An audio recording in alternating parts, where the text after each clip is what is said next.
Hello and welcome back. आज की इस वीडियो में हम सिंपल शब्दों में जल्दी से समझने की कोशिश करेंगे कि जो भी हिंडनबर्ग की लेटेस्ट रिपोर्ट आई है वो क्या कहना चाहती है और जो भी एलिगेशंस उसमें लगाए गए हैं वो कितना हद तक वैलिड हो सकते हैं। तो जल्दी से आपको समझाता हूँ, उससे पहले थोड़ा सा बैक स्टोरी समझ लेते हैं। इससे पहले एक हिंडनबर्ग की रिपोर्ट आई थी जिसमें उन्होंने अडानी ग्रुप पे एलिगेशन लगाया था कि अडानी ग्रुप अपने शेयर प्राइसेस को मैनिपुलेट कर रहा है। कैसे? कुछ ऑफशोर के दो फंड्स हैं उनकी मदद से। अब उन फंड्स में अडानी ग्रुप का ही इंटरेस्ट है और उसके थ्रू वो यहाँ की जो अपने कंपनीज हैं उनके शेयर प्राइसेस को आर्टिफिशियली इन्फ्लेट कर रहे हैं। ये आरोप था, इसके ऊपर जो है इंक्वायरी बैठनी थी, इसके ऊपर काम होना था और कोई भी लिंक अगर इनके बीच लगता है तो वो निकालने की कोशिश की जानी थी सेबी के तरफ से, क्योंकि सेबी का वो काम था उसके ऊपर इंक्वायरी करने का। तो सेबी ने उस पर इंक्वायरी करी तो सेबी को ऐसा कुछ मिला नहीं, अभी तक उन्हें कुछ भी ऐसा मिला नहीं जिसकी वजह से ये प्रूव हो पाए कि जो भी आरोप हिंडनबर्ग ने लगाए थे अपनी पुरानी रिपोर्ट में वो सही है या नहीं। अब एक नई रिपोर्ट लेके हिंडनबर्ग आया है जिसमें उन्होंने कहा है कि इसलिए कोई भी आरोप अभी तक प्रूव नहीं हो पाया या इसलिए कोई भी लिंक उन ऑफशोर फंड्स और अडानी ग्रुप के बीच या फिर वो जो उसके थ्रू अपने यहाँ के शेयर प्राइसेस को इन्फ्लेट कर रहे थे नहीं निकल पाया, क्योंकि उन ऑफशोर फंड्स में सिर्फ अडानी ग्रुप का ही इंटरेस्ट नहीं बल्कि इवन इनका भी इंटरेस्ट है, यानी कि सेबी के हमारे चेयरमैन का। तो वो उन्होंने कैसे प्रूव करने की कोशिश करी? बहुत सिंपल सिंपल उन्होंने कुछ डॉक्यूमेंट्स साथ में लगाए हैं। उन्होंने कहा है कि ये वो दो फंड्स है, यहाँ से पूरा जो है शुरू है इनका ये रिसर्च रिपोर्ट। तो ये यहाँ आते ये दो फंड्स हैं, ग्लोबल डायनेमिक अपॉर्चुनिटी फंड और ये IPE+1 फंड। ये दो फंड्स हैं। इन दो फंड्स में जो है इनका कहना है, ये IIFL का इन्होंने एक डॉक्यूमेंट लगाया है, ये शायद इनके डिटेल्स का डॉक्यूमेंट है जो भी फंड में इन्वेस्टेड है उन उनमें से एक पार्टी का। तो ये एक पार्टी, ये जो क्लाइंट है ये दो जॉइंट नेम में है, एक तो धवल बुच और एक मधावी बुच। तो ये दोनों ही जो हैं, मधावी जी हमारी चेयरमैन है सेबी की और धवल जी उनके हस्बैंड है। तो हस्बैंड वाइफ दोनों का इसमें इनके पास अकाउंट है और दोनों ने ही इसमें इन्वेस्टमेंट रख रखी है। ये इन्हीं दो फंड्स की बात हो रही है, ठीक है, जो जिन दो फंड्स का यूज़ करके अडानी ग्रुप ने अपने यहाँ के फंड्स को मैनिपुलेट किया था, ऐसा आरोप लगाया गया था।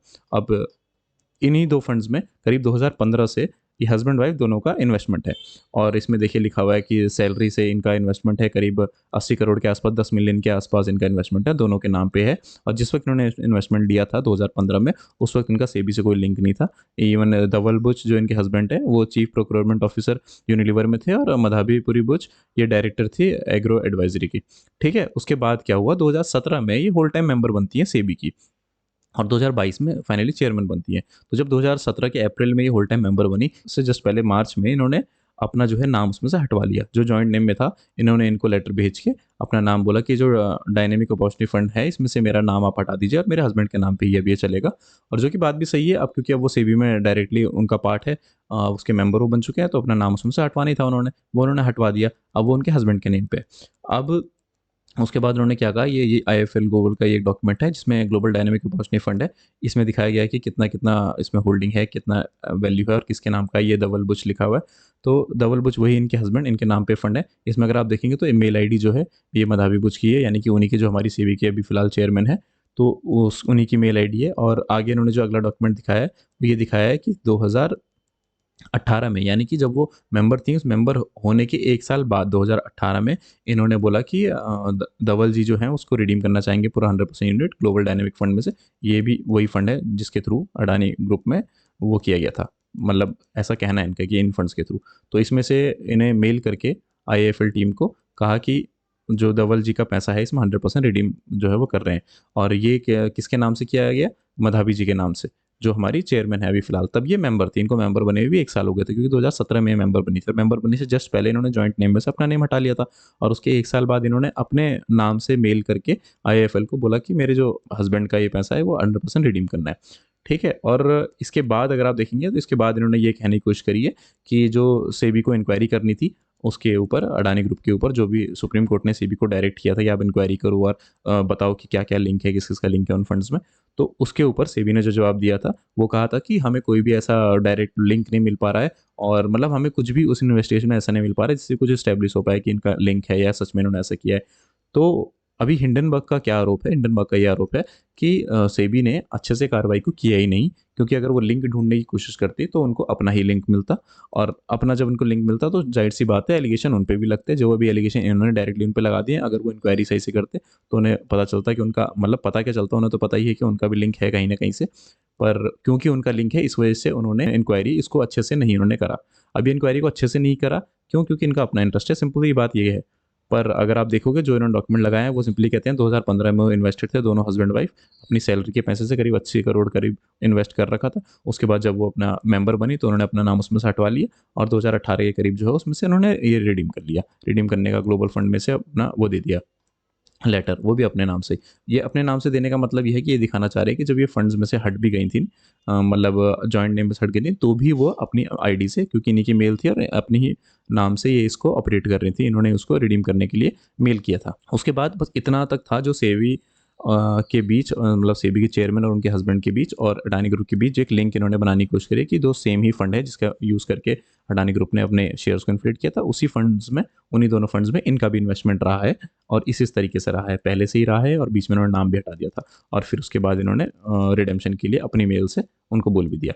अब इसके बाद जो नेक्स्ट वाला पार्ट है, नेक्स्ट वाले पार्ट में इन्होंने कुछ नहीं किया है, सिर्फ जो सेबी के चेयरमैन है उन पे इंडिविजुअल तौर पे आरोप लगाए हैं और कुछ चीज़ों को लेके जो कि अडानी ग्रुप से लिंक डायरेक्टली इतना कोई उसका इतना क्या डायरेक्टली उनका लिंक है भी नहीं अडानी ग्रुप से, पर आरोप लगाए हैं कि इनका जो इंटेग्रिटी है काम करने की वो इस तरीके की है। इवन इसमें एक बोला गया है कि जो ब्लैक रॉक एक फर्म है उसका जो है एडवाइज़र बनाया गया था अपने ही हस्बैंड को और उसके बाद उन्हें अलग-अलग तरीके से बेनिफिट देने की कोशिश करी। यही सब इसके बारे में नीचे इन्होंने बताया, 2-3 इन्होंने नीचे जो ये बात है, यही सब इन्होंने बताया कि कितना-कितना वो आरईआईटीज़ वगैरह था, उसके लिए इन्होंने क्या-क्या किया, किस-किस तरीके से उसको प्रमोट करने की कोशिश करी, क्या-क्या सर्कुलर्स उसके अकॉर्डिंग लाए और कितनी-कितनी बारी लाए, जबकि इन्हें पता था कि उसका जो डायरेक्ट बेनिफिशियरी है, वो ये पार्टी है जिसमें उनके हस्बैंड एडवाइज़र हैं। इस तरीके से इन्होंने वो एक इंडिविजुअल लेवल पे एक इंसान के ऊपर आरोप लगाया कि इस इंसान ने गलत-गलत काम किए। और जो पहला वाला पार्ट था उसमें उन्होंने अडानी के साथ एक लिंक एस्टैब्लिश करने के बाद, जो सेकंड वाला पार्ट है उसमें तो हम डिटेल में नहीं जाएँगे क्योंकि वो काफ़ी एक वास्ट चीज़ है और मुझे लगता है कि इतना इंडिया में ख़ासकर जब आप किसी ऐसी सेंसिटिव पोज़ीशन पे होते हो, तो यहाँ पे ये फ़ेवर करना अपनी पार्टीज़ को वगैरह-वगैरह, ये इस लेवल पे तो आम होता है जिस लेवल पे इन्होंने दिखाया है। इसमें मुझे मतलब आप भी इसको पढ़ेंगे तो आपको भी कुछ ऐसा नहीं लगेगा कि कुछ इन्होंने आउट ऑफ मतलब वो इन्होंने प्रूव कर दिया है कि इन्होंने बहुत ही गलत काम किया है वैसा कुछ। इतना तो मुझे लगता है कि आप कहीं भी लिंक निकालने की कोशिश करोगे कि अपने लोगों को फ़ेवर करने का, तो वो आपको निकल ही जाएँगे।